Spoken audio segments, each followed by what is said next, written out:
Bismillahirrahmanirrahim. Assalamu alaikum students.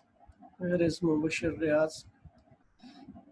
Our previous topic was elastic Boolean in one dimension, in which we proved that relative velocity of approaching is equal to the relative velocity of separation. And today we are going to discuss different cases in which elastic Boolean can be observed. In different cases, there would be different results after the elastic Boolean of two objects. The velocity of those objects can be determined by using these mathematical forms if an object suffers a head-on collision with another object. So the velocity of first object after an elastic collision can be determined by using this mathematical form, which is v1 prime. v1 prime is the velocity of first ball after elastic collision. यानी जब दो objects के दरमियान elastic collision take place होगी, तो उसमें first ball की velocity को कैलकुलेट करने के लिए या फर्स्ट ऑब्जेक्ट की वेलोसिटी को कैलकुलेट करने के लिए हमें ये एक्सप्रेशन यूज करनी पड़ती है v1 prime which is equal to m1 minus m2 into v1 over m1 plus m2 plus 2m2 v2 divided by m1 plus m2. So this equation can be used to determine the velocity of first object after an elastic collision. Similarly, to determine the velocity of second ball after the elastic collision, we can use this equation, which is v2 prime. Here v2 prime is the velocity of second object after elastic collision, and it is equal to 2m1 v1 over m1 plus m2 plus m2 minus m1 into v2 over m1 plus m2. So this equation can be used to determine the velocity of second ball after elastic collision or after a head-on collision.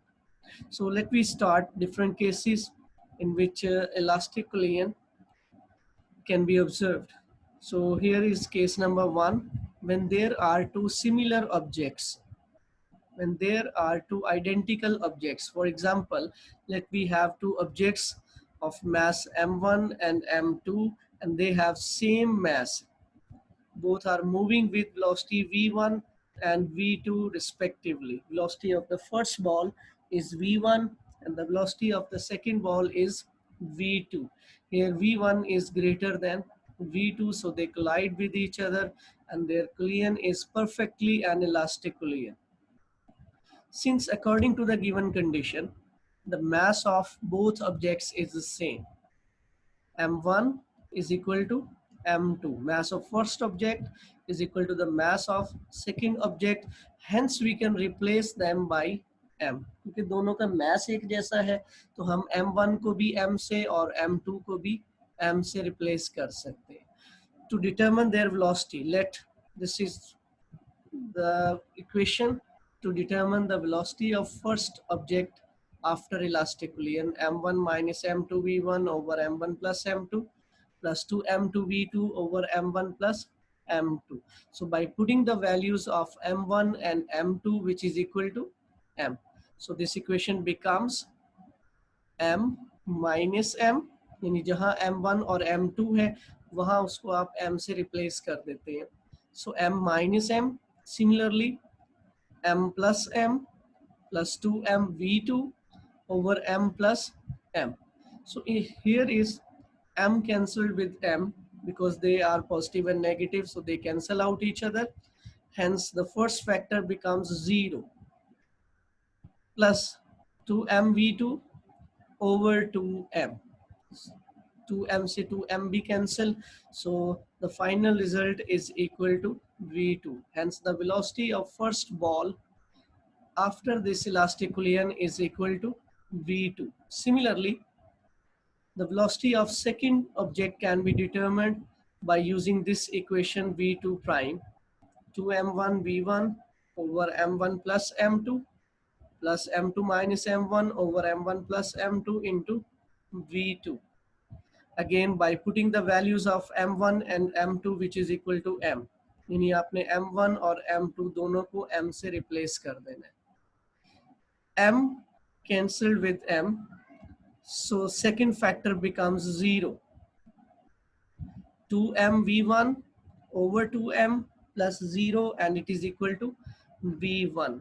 So this is the velocity of second object after an elastic collision. So by comparing, we can notice that the velocity of first object after this collision becomes equal to the velocity of second object before collision, and velocity of second object after collision becomes equal to the velocity of first object before collision, जिसमें आप ये भी कह सकते हैं कि दोनों objects आपस में एक दूसरे के साथ वेलोसिटीज इंटरचेंज कर लेंगे।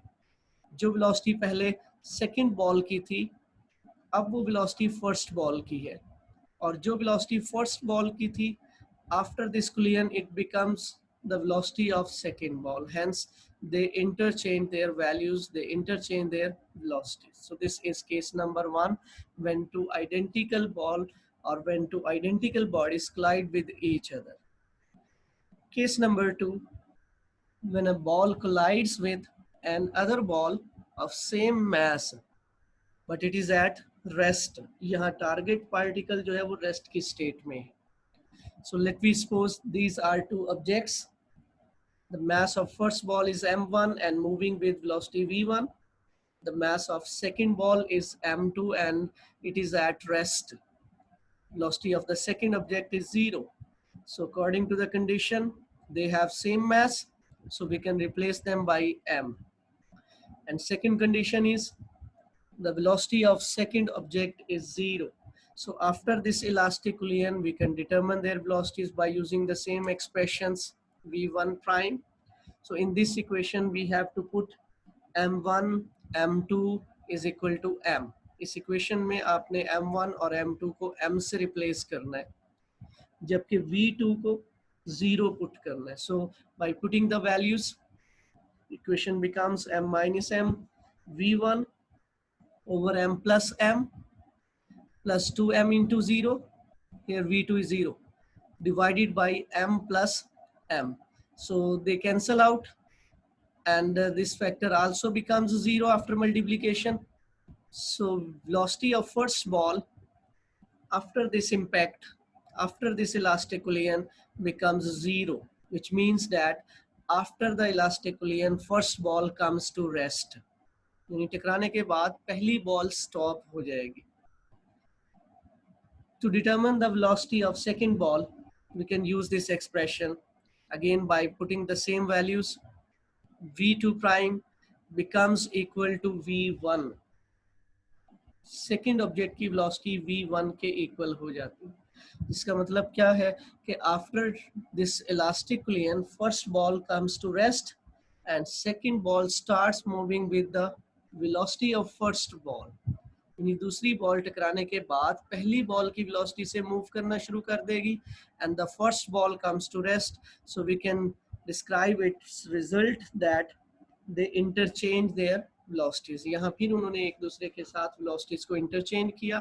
जो वेलोसिटी पहले बॉल की थी वो दूसरे बॉल की हो जाती है, और जो दूसरे बॉल की वेलोसिटी है वो फर्स्ट बॉल की हो जाती है. So this is case number 2.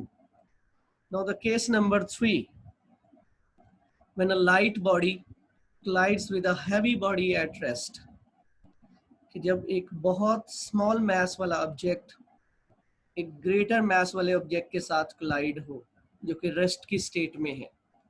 So here v1 is the velocity of light object and v2, which is 0, is the velocity of massive body.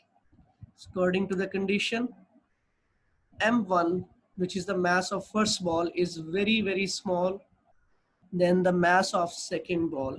So we can neglect m1. m1 को आप comparison के base पर neglect कर सकते हैं, because m1 is very small as compared to mass of second ball. So m1 is negligibly small and we can neglect them. m1 equal to 0 and v2 is also equal to 0. So by using these conditions in first equation to determine the velocity of first ball, v1 prime equal to m1 minus m2 over m1 plus m2 into v1 plus 2m2 v2 over m1 plus m2. अब यहाँ आपने दो values put करनी है. First m1 को 0 and second v2 को 0 put करना है. So after putting these values, so 0 minus m2 into v1 over 0 plus m2 plus 2m, and v2 is 0. So this result becomes minus m2 into v1 over m2, and this whole factor becomes 0. So the answer is minus v1, and this result shows that light body will rebounce with the same velocity. ये जो light object है वो massive object से टकराने के बाद उतनी ही velocity के साथ रीबाउंस होगा, अपोजिट डायरेक्शन में मूव करना शुरू कर देगा. The velocity of second body, which is massive, it becomes 0, which means that massive body remains at rest after putting both values m1 equal to 0 and v2 is equal to 0. So after this collision, massive body will not move and it remains at rest, but the light object will rebound after striking with the massive body, after impact with the massive body. So this is the result of this elastic collision. The light body will reverse with the same velocity, whereas heavy body remains at rest. Case number 4 is the opposite of case number 3. So in this situation, when a heavy body collides with a light body at rest, कि जब एक massive body एक light object के साथ टकराती है. So this is the situation. v1 is the velocity of massive body and v2 is 0, which is the velocity of light object which is at rest. So according to the conditions, m2 is very less than m1. It is negligibly small, so m2 can be neglected, and the velocity of second object is also 0. So by putting both results in equation number 1, we can determine the velocity of first ball after this collision. m1 v1 over m1, and this whole factor becomes 0 after this multiplication. So the velocity of first ball is v1, which means that the massive body will continue to move with same velocity. पहली ball अपनी velocity को maintain रखेगी और इसी velocity के साथ move करती रहेगी. But the velocity of second ball after putting the values becomes 2 times of v1. Here velocity of second ball after this elastic collision is 2 times of the velocity of first ball. So this is the result. Heavy body will continue to move with same velocity, but light body will move with double velocity than the velocity of first ball. So these are different cases in which we can observe the results of elastic collisions. Our next topic is a short question. Calculate force due to water flow. यहाँ आपने force calculate करनी है due to water flow. So here is the statement: when water from the horizontal pipe strikes the wall normally, a force is exerted by water on the wall. कि जब पानी सामने मौजूद दीवार के साथ perpendicularly strike करता है, तो ये उस पर फोर्स एक्सर्ट करेगा, दीवार पर फोर्स एक्सर्ट करेगा, और वो फोर्स आपने कैलकुलेट करनी है. For this purpose let we discuss an arrangement. Suppose water is flowing through the pipe with speed v, and after striking the wall it comes to rest. So the change in momentum of water, which is final minus initial, after striking the wall, since water comes to rest, so final momentum is 0, and the initial momentum due to velocity v is equal to mv. Hence change in momentum is minus mv. The change in momentum with respect to time, which is also known as rate of change of momentum, and it becomes equal to minus mv over t. We know that the rate of change of momentum is always equal to the force which is exerted by wall on the water, and it is equal to minus mv over t. यहाँ पर आपने ये याद रखना है कि this is the force which is exerted by wall on the water, and according to Newton's third law of motion, to every action there is always an equal but opposite reaction. Hence, the force which is exerted by water on the wall can be determined F, and it is equal to minus into minus mv over t. And finally, force due to water flow can be determined by using relation mv over t, where mv is the momentum and t is the time taken. But this equation can be uh, discussed as m over t, which is the rate of flow of water, mass per unit time. And here v is the change in velocity, and it should be positive. Change in velocity should be positive. And m over t is the mass per unit time of the water flowing through that pipe. So this expression can be used to discuss the force due to water flow. So this is a short question, and with the help of which we can solve different problems which are given in exercise. Next topic is also a short question, and in this topic we have to discuss the relationship between momentum and the explosive forces. So when in this topic, explosive forces, they also obey law of conservation of momentum. इसमें हमें ये verify करना है कि क्या explosive forces भी law of conservation of momentum को ओबे करती हैं या नहीं करती. So remember that explosive forces are also obey law of conservation of momentum. For example, there is a shell which is moving downward with a speed v through air. So at a certain stage, this shell explodes into two pieces. So with the help of vector addition method, which is also called head to tail rule, we can prove that the total momentum of the shell before explosion is equal to the total momentum of its fragments after explosion. So there should be word explosion. So the total momentum of shell before explosion is equal to the total momentum of fragments after explosion, and it can be proved with the help of vector addition method called head to tail rule. There is another example in which we can prove that explosive forces obey law of conservation of momentum.